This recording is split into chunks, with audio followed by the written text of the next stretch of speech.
NASA has signed an agreement with the Israeli Space Agency, giving it access to data gathered by a new Israeli lunar lander expected to touch down on the moon early this year.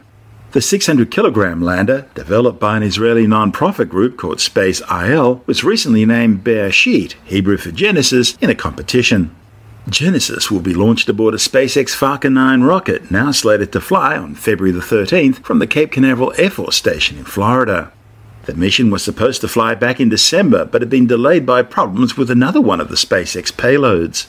Those other payloads include the Indonesian PSN-6 telecommunications satellite, built by Space Systems Loral in Palo Alto, California, and a classified US government geosynchronous satellite. Once launched, all three spacecraft will detach from the Falcon 9 in geosynchronous transfer orbit.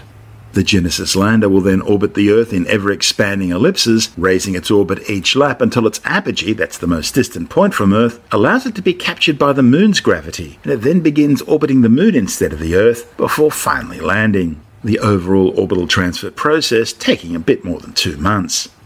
The lander will touch down in Mare Serenitatis, one of the dark lunar basins visible from Earth between the landing sites for the Apollo 15 and 17 missions. Genesis will collect high-definition images and scientific data from its initial landing site before lifting off again and moving to a second landing site about half a kilometre away. As part of the deal, NASA will contribute a laser retroreflector array to aid with ground tracking, and NASA's Deep Space Network will provide communications support for the mission.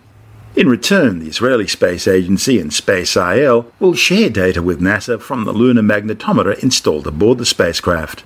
The instrument, which was developed in collaboration with the Weizmann Institute, will measure the magnetic field on and above the landing site.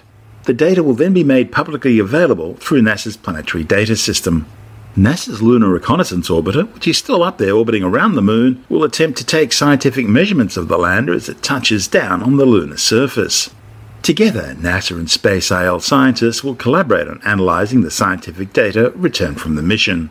If successful, this mission will make Israel only the fourth country on Earth after the former Soviet Union, the United States and China to undertake a soft-controlled landing on the surface of the Moon.